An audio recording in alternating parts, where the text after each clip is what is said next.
आप लोगों की निगाहें स्क्रीन में बनी होनी चाहिए दोस्तों। आप लोगों का अगर फोन कहीं पे रखा होगा तो आप सभी अपने अपने आंखों को स्क्रीन पे लगाइए और ध्यानपूर्वक इस ट्रेनिंग सेशन को अटेंड कीजिए। पहला, नौकरी। तो दोस्तों नौकरी कहते किसको है?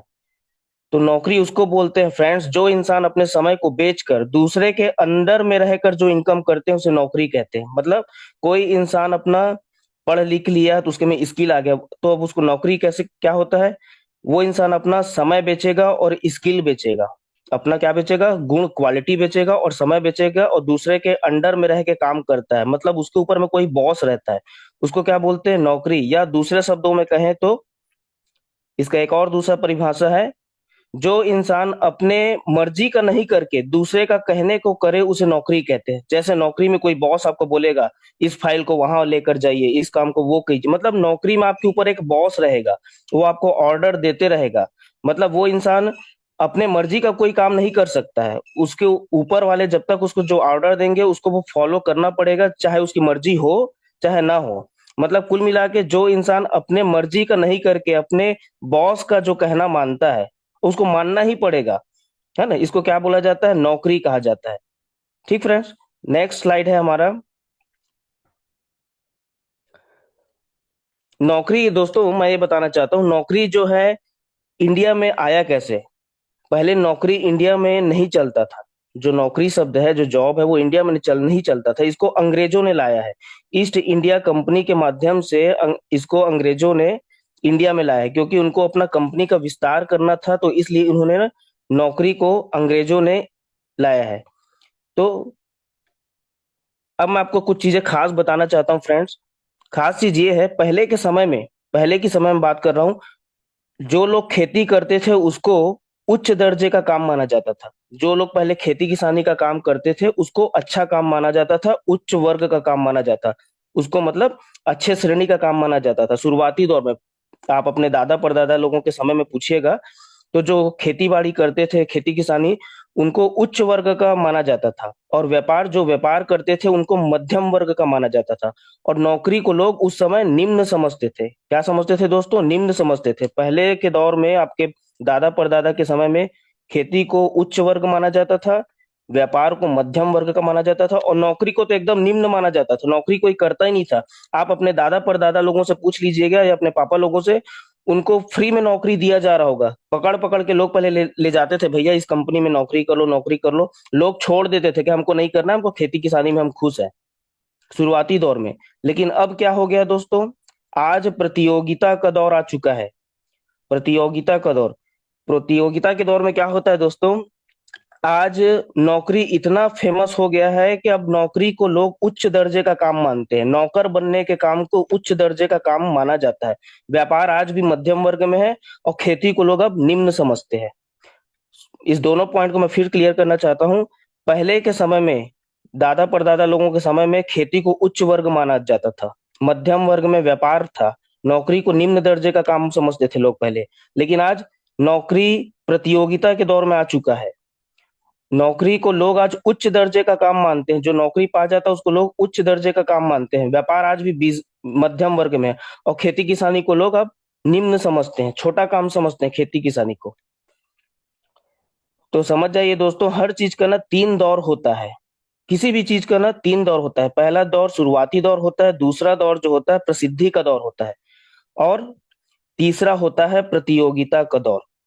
इंसान के उम्र का भी, कोई इंसान जब जन्म लेता है तो उसको भी तीन दौर से गुजरना पड़ता है दोस्तों, बचपन, जवानी और बुढ़ापा। कोई भी इंसान इस दुनिया में पैदा होता है तो उसको भी तीन स्टेज से होकर जाना पड़ता है, बचपन, जवानी और बुढ़ापा। उसी प्रकार कोई किसी भी काम को तीन दौर से होकर गुजरना पड़ता है, शुरुआती दौर, प्रसिद्धि दौर, प्रतियोगिता का दौर। पहले के दौर में खेती उच्च दर्जे में था, व्यापार मध्यम वर्ग में था, नौकरी को लोग निम्न समझते थे। लेकिन आज प्रतियोगिता के दौर में नौकरी उच्च दर्जे का काम हो चुका है, खेती किसानी निम्न होता है। मैं आपको कुछ उदाहरण से समझाना चाहता हूँ फ्रेंड्स, कुछ एग्जाम्पल के माध्यम से। जैसे ट्रेन, ट्रेन जिसमें आप लोग सफर करते हैं। ट्रेन जब अंग्रेजों ने, ट्रेन को भी अंग्रेजों ने ही लाया है। तो शुरुआती दौर में जब ट्रेन इंडिया में आया था तो लोग इसको काला भूत बोलते थे। क्या बोलते थे? काला भूत बोलते थे। लोग उसमें चढ़ते नहीं थे, लोग डर जाते थे, भैया इसमें मत चढ़ो आप लोग, ये कहीं आपको लेकर छोड़ देगा, मार देगा, तो लोग डरते थे ट्रेन में, कोई नहीं जाता था। मैं किसकी बात कर रहा हूँ? शुरुआती दौर की बात। शुरुआती दौर में लोग ट्रेन को काला भूत समझते थे, कोई ट्रेन में सफर नहीं करता था, लोगों को जबरदस्ती भर भर के बैठाया जाता था, लोग डरते थे। तो ये ट्रेन का शुरुआती दौर था। लेकिन आज ट्रेन प्रतियोगिता के दौर में आ चुका है। आप मुंबई जाइए, दिल्ली जाइए, लोग खुद वहां पे एकदम भीड़ लगाकर खड़े होते हैं ट्रेन में जाने के लिए। तो समझे दोस्तों, मैं ये बताना चाह रहा हूँ कि हर चीज का एक शुरुआती दौर, प्रसिद्धि दौर और प्रतियोगिता का दौर होता है। तो ट्रेन को भी शुरुआती से प्रतियोगिता के दौर में गुजरने में बहुत संघर्ष का सामना करना पड़ा है। शुरुआत में भी ट्रेन में कोई नहीं जाता था, लेकिन आज के समय में देखिए आप लोग, ट्रेन में लोग ठूस ठूस कर जाते हैं, भर भर कर लोग जाते हैं, है ना। उसी प्रकार दूसरा एक एग्जांपल लेना चाहता हूँ गैस सिलेंडर का, जिसमें आप लोग घर में खाना बनाते हैं, इंडेन का गैस, एचपी का गैस, जो भी गैस आता होगा, गैस सिलेंडर।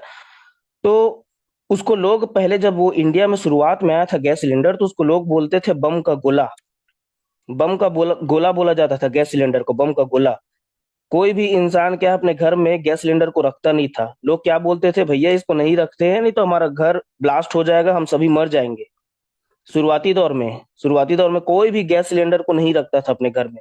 सो लोग डरते थे, बम का गोला है, ब्लास्ट हो जाएगा तो हम सब मर जाएंगे। लेकिन धीरे धीरे वो शुरुआती से प्रसिद्धि दौर में पहुंचा गैस सिलेंडर। फिर आज वो प्रतियोगिता के दौर। आज घर घर देखिए, आप सभी के घर में आपको गैस सिलेंडर मिलेगा। आज कोई डरता है क्या? कोई नहीं डरता है। उसी प्रकार कंप्यूटर का ले लीजिए। कंप्यूटर भी जब शुरुआत में आया था तो लोग कंप्यूटर को एक्सेप्ट नहीं कर रहे थे। जो कमजोर दिमाग के लोग थे वो कंप्यूटर को समझ नहीं पा रहे थे, तो वो उन्होंने कंप्यूटर को इग्नोर किया। लेकिन शुरुआती दौर में जिन लोगों ने, जिस बिजनेसमैन लोगों ने कंप्यूटर के सिस्टम को अडॉप्ट किया, स्वीकार किया, जैसे माइक्रोसॉफ्ट हो गया, एप्पल, गूगल, बड़ी बड़ी कंपनियां, जिन्होंने कंप्यूटर को स्वीकार किया, वो आज अरबपति खरबपति बन चुके हैं। तो दोस्तों, इसी प्रकार मैं बता रहा हूं, अभी भी जो हमारा नेटवर्क मार्केटिंग है वो शुरुआती दौर में है दोस्तों। शुरुआती दौर में हमारा जो नेटवर्क मार्केटिंग, जो हम यूटेक बिजनेस कर रहे हैं, वो कौन से दौर में चल रहा है फ्रेंड्स? शुरुआती दौर में चल रहा है। तो किसी भी काम को अगर आपको पकड़ना है तो उसके शुरुआती दौर में पकड़िए। पहले के समय में बताइए, नौकरी कितनी आसानी से मिल जाती थी। कोई भी, कोई 8वीं 9वीं पढ़े तो आसानी से मिल जाती थी। लेकिन आज नौकरी प्रतियोगिता के दौर में पहुंच चुका है। किसी को भी नौकरी नहीं मिल पा रही है, किसी को भी नौकरी नहीं मिल पा रही, क्योंकि नौकरी कहाँ पहुंच चुका है? प्रतियोगिता के दौर में। तो उसी प्रकार दोस्तों, यू टेक बिजनेस भी, जो नेटवर्क मार्केटिंग जो बिजनेस है हमारा, वो शुरुआती दौर में है। किसी भी बिजनेस में आपको अगर फास्ट, जल्दी सक्सेस होना है तो शुरुआती दौर में उसको, चीज को स्वीकार करना चाहिए। जिन्होंने कंप्यूटर को शुरुआती दौर में पकड़ा, कंप्यूटर के जो प्लेटफॉर्म को शुरुआती दौर में पकड़ा, वो माइक्रोसॉफ्ट कंपनी आज देखो अरबपति खरबपति हो चुके हैं। और जिन्होंने इस कंप्यूटर को ठोकर मारा शुरुआती दौर में, वो आज कहीं के नहीं रह गए, बर्बाद हो गए। तो इस प्रकार दोस्तों, हर चीज को 3 दौर से गुजरना पड़ता है: शुरुआती का दौर, प्रसिद्धि का दौर, प्रतियोगिता का दौर। उसी प्रकार इंसान को भी 3 दौर से गुजरना पड़ता है: बचपन, जवानी, बुढ़ापा। तो हमारा जो इंडस्ट्री है दोस्तों, वो भी इंडिया में, भारत में शुरुआती दौर में है। तो इसको आप अच्छे से स्वीकार कीजिए।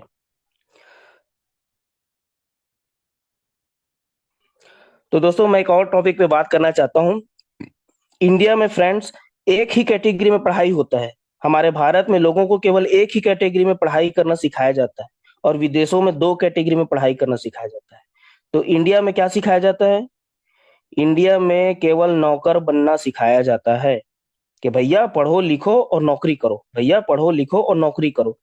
कोई भी घर, किसी भी घर में आप जाकर देख लीजिए, कोई भी घर का जो उनके माता पिता अपने बच्चे को बिजनेसमैन बनने के बारे में कोई नहीं सलाह नहीं देता। सब क्या बोलेंगे उसको? पढ़ो लिखो नौकरी करो, पढ़ो लिखो नौकरी करो। बचपन से कोई इंसान, जब बच्चा पैदा होता है तो 25 साल तक उसके घर में इतना नौकरी करो नौकरी करो नौकरी करो डालते हैं कि उसका दिमाग का जो सिस्टम है हैंग हो जाता है, कि वो नौकरी के अलावा कोई दूसरा चीज सोच ही नहीं पाता है। और उसको कोई नया चीज बताओगे तो उसका दिमाग उसको एक्सेप्ट नहीं करता है। इसको क्या बोलते हैं? बिलीफ सिस्टम बोला जाता है। क्या बोला जाता है? Belief system. बिलीफ सिस्टम बनता कैसे है फ्रेंड्स? जो इंसान जिस माहौल में पैदा होता है, तो वो स्कूल में पढ़ने जाएगा तो उनके दोस्त यार मिलेंगे, अड़ोसी पड़ोसी में दोस्त यार मिलेंगे। मतलब जिस माहौल में वो रहेगा, जो बातें वो सुनता है, लगातार सुनता है, बार बार सुनता है, तो वही चीज उसके माइंड में क्या हो जाता है? फिक्स हो जाता है। वो उसी चीजों को सही मानने लगता है। उसी चीज को सही मानने लगता है। तो बिलीफ सिस्टम को तोड़ने का तरीका क्या है, मैं वो भी बताता हूँ आपको। तरीका यह है दोस्तों, एक के बाद एक अगर आप गुड परफॉर्मेंस, गुड बिहेवियर को लगातार करते रहोगे तो आपका पुराना बिलीफ सिस्टम टूटने लगता है। तुरंत नहीं टूटेगा भाई। जिस बच्चे को 25 साल 26 साल तक पढ़ो लिखो नौकरी करो, पढ़ो लिखो नौकरी करो दिमाग में डाला गया है, तो 25 साल का जो बिलीफ सिस्टम है कैसे 2 मिनट में टूट जाएगा? 2 मिनट में नहीं टूट सकता। उसको लगातार ट्रेनिंग मीटिंग आना है, अपना गुड बिहेवियर, गुड परफॉर्मेंस को लगातार, जैसे हम सिक्के का ढेर लगाते हैं ना, एक सिक्के के ऊपर दूसरा सिक्का, दूसरे सिक्के के ऊपर तीसरा सिक्का, चौथे सिक्के के ऊपर पांचवा सिक्का रखते हैं, तो सिक्के का ढेर लगते जाता है। वैसे ही अच्छी आदतों को अच्छी आदतों को, गुड परफॉर्मेंस को लगातार एक के बाद एक करते जाओगे तो आपका बिलीफ सिस्टम क्या हो जाता है? टूटने लगता है। तुरंत नहीं टूटता है, टूटता जरूर है लेकिन तुरंत नहीं टूटता। उसको आपको एक के ऊपर एक अच्छी परफॉर्मेंस को लेते रहना है। जैसे आपको इस ट्रेनिंग मीटिंग में आप एक दिन आए, अब उसके बाद आप 25 दिन गोल हो गए, तो आपका बिलीफ सिस्टम नहीं टूटेगा। आप ट्रेनिंग में आए और 25 दिन के लिए गायब हो गए तो आपका बिलीफ सिस्टम नहीं टूटने वाला। आपको लगातार ट्रेनिंग मीटिंग में आते रहना पड़ेगा, लगातार हर दिन आना पड़ेगा। तभी आपका बिलीफ सिस्टम, जो पुरानी मान्यता है, जो आपके परिवार वाले, आपके खानदान वाले ने सिखाया है, पढ़ा पढ़ो लिखो नौकरी करो, ये बिलीफ सिस्टम आपके माइंड से हट जाएगा। तो इंडिया में केवल एक ही कैटेगरी में सिखाया जाता है, नौकरी करो। और क्यों सिखाया जाता है मैं वो भी बताता हूँ। क्योंकि भारत को अंग्रेजों ने गुलाम बना के रखा था। भारत को, इंडिया को अंग्रेजों ने क्या बना के रखा था? गुलाम। तो अंग्रेज कभी नहीं चाहते थे कि भारत के लोग मालिक बने। उनके डीएनए में, उनके माइंड में, उनके रग रग में नौकरी ही घुसना चाहिए। उनका माइंड सेट को उन्होंने इतना वीक कर दिया, ऐसा एजुकेशन सिस्टम बना दिया कि इंडिया के लोग कभी ये सोच ही ना पाए कि भाई आप मालिक बन सकते हो। इसमें हमारी गलती नहीं है। ये एक साजिश थी जो अंग्रेजों के द्वारा की गई थी।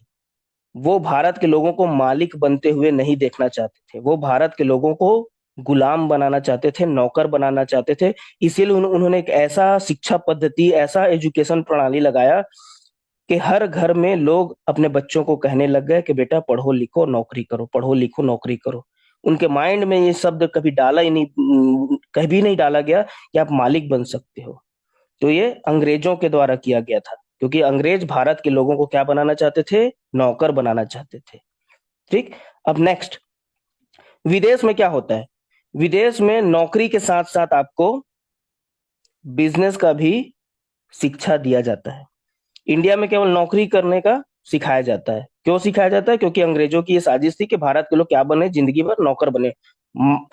मालिक बनने का मेंटेलिटी ही, मानसिकता ही इनके दिमाग में न उपजे, ये अंग्रेजों की साजिश थी।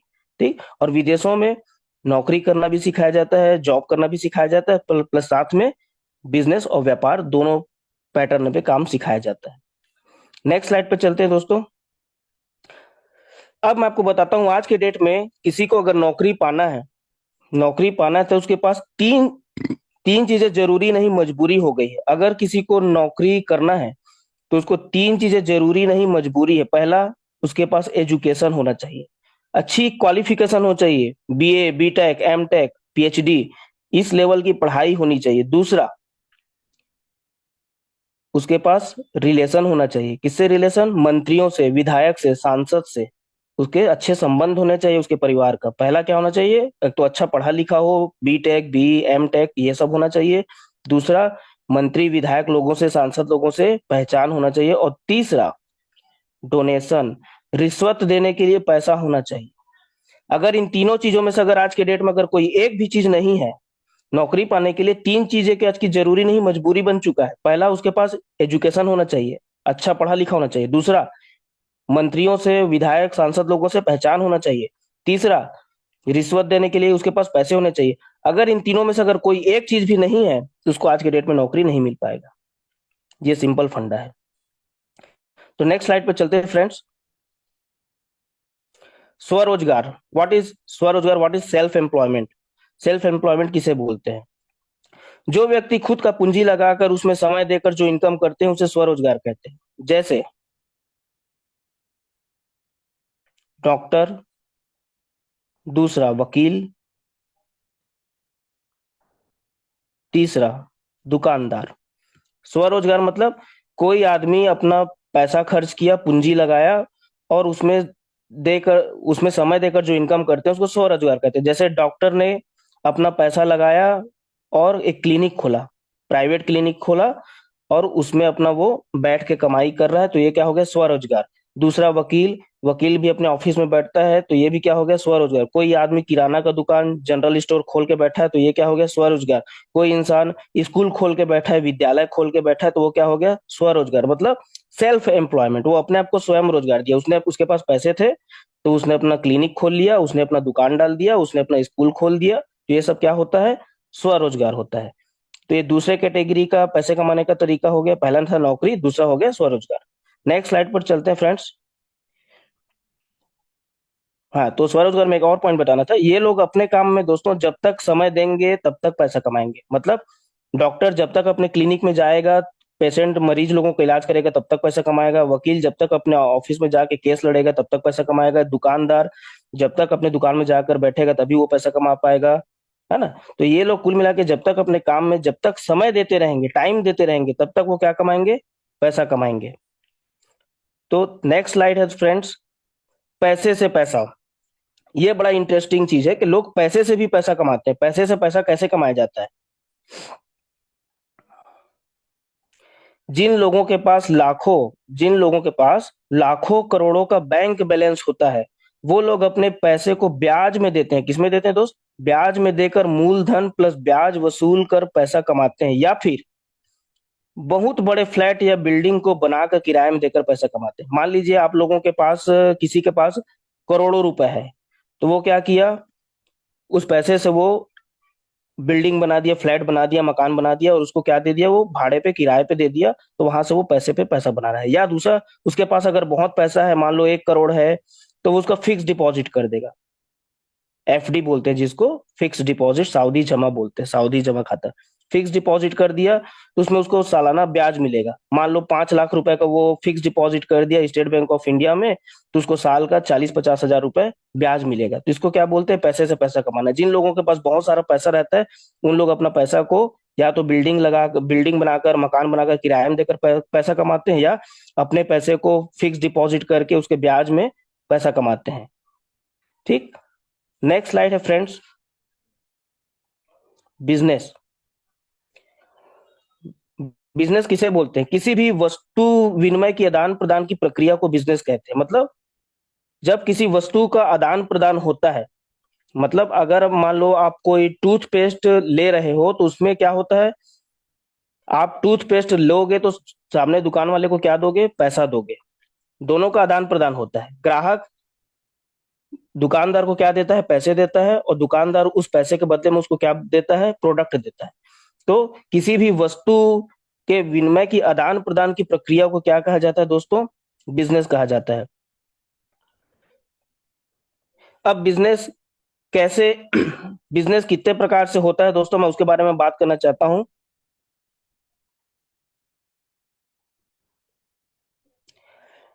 बिजनेस करने के लिए दोस्तों, पहला है फैक्ट्री लगाकर आप बिजनेस कर सकते हैं।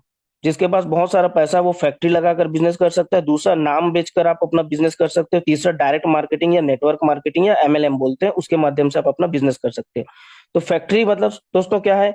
जिनके पास लाखों करोड़ रुपए होते हैं, जिनके पास लाखों करोड़ रुपए पैसे हैं, वो लोग फैक्ट्री लगाकर या कंपनी खोलकर अपना बिजनेस करते हैं। ये पहला कैटेगरी हो गया। अब दूसरा, नाम बेचकर। लोग अपना नाम बेचकर भी पैसे कमाते हैं। कौन नाम बेचकर पैसे कमाते हैं? जिन लोगों को पूरी दुनिया जानती है, वो लोग नाम बेचकर पैसे कमाते हैं। जैसे शाहरुख खान, सलमान खान, अक्षय कुमार, विराट कोहली, कपिल शर्मा, महेंद्र सिंह धोनी इत्यादि। आप लोग या हम लोग पॉपुलर हैं क्या? हमारा हमारे नाम का क्या वैल्यू है? लेकिन अगर सलमान खान, शाहरुख खान, अमिताभ बच्चन लोग, ये अपने नाम से पैसा कमा रहे हैं, क्योंकि वो एक क्या बन चुके हैं? ब्रांड बन चुके हैं। उनका क्या है? एक ब्रांड है पूरे ऑल ओवर इंडिया में। तो वो अपना नाम बेचकर पैसे कमाते हैं। नाम बेचकर कैसे पैसे कमाते हैं? विज्ञापन करके, एडवर्टाइजमेंट में, टीवी में देखिएगा, ठंडा ठंडा कूल कूल नवरत्न तेल लगा लीजिए, बोरोप्लस खरीद लीजिए, तो उनको लोग पैसा देते हैं, बड़ी बड़ी कंपनियां। हम अगर जाके बोलेंगे भैया हमको भी अपना नाम बेचना है, तो हमको इंडिया में जानता ही कौन है? कोई नहीं जानता, है ना? तो जिनके पास, जो पॉपुलर इंसान है, जो प्रसिद्ध व्यक्ति है, वो लोग अपना नाम बेचकर पैसे कमाते हैं। जैसे अमिताभ बच्चन, शाहरुख खान, ये लोग अपना नाम बेचकर पैसे कमाते हैं। क्यों कमाते हैं भैया? कि उन्होंने मेहनत किया है, उन्होंने अपने नाम को बनाने के लिए, अपने आप को ब्रांड बनाने के लिए उन्होंने मेहनत किया है, तब लोग उनको पैसा देते हैं। ठीक। अब नेक्स्ट है फ्रेंड्स,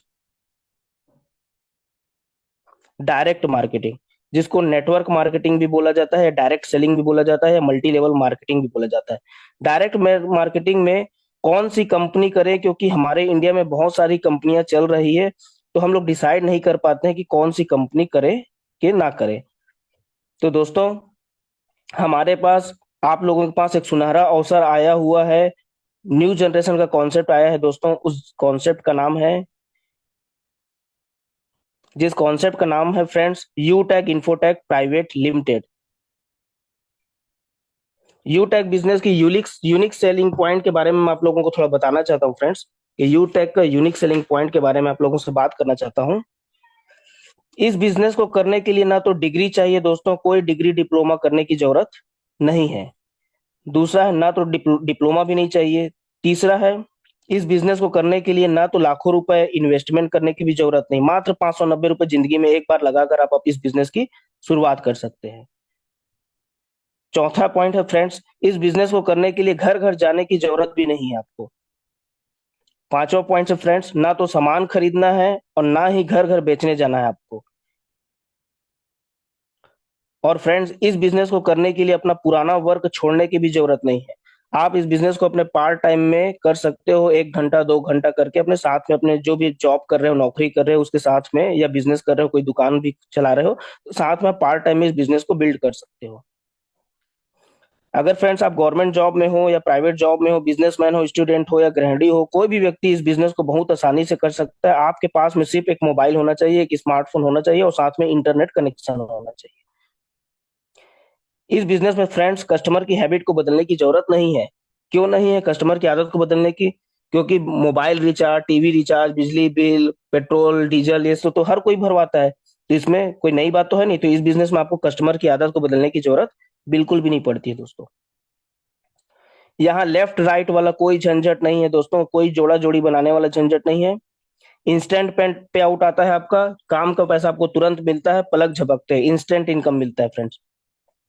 और इंडिया की पहली इकलौती कंपनी है फ्रेंड्स, जो आपको 15 आईडी एक्टिव करने पर फैमिली सपोर्ट या फैमिली सिक्योरिटी दे रही फ्रेंड्स। 15 आईडी लगाकर जैसे ही आप ब्रॉन्ज डायरेक्टर बनते हैं, तो आपका फैमिली सिक्योरिटी आपके लिए, उसके लिए आप एलिजिबल हो जाते हैं। इंडिया की पहली इकलौती कंपनी है फ्रेंड्स यूटैग, जो आपको सिल्वर लेवल पर कंपनी टर्नओवर की 1% रॉयल्टी दे रही है। जैसे ही आप सिल्वर रैंक अचीव करते हैं फ्रेंड्स, तो आपको सिल्वर रैंक से ही आपको कंपनी के पूरे टर्नओवर का 1% रॉयल्टी आपको मिलना चालू हो जाता है फ्रेंड्स। तो बस दोस्तों, इतना ही मेरा आज का ट्रेनिंग प्रोग्राम इतना ही था। तो थैंक यू सो मच।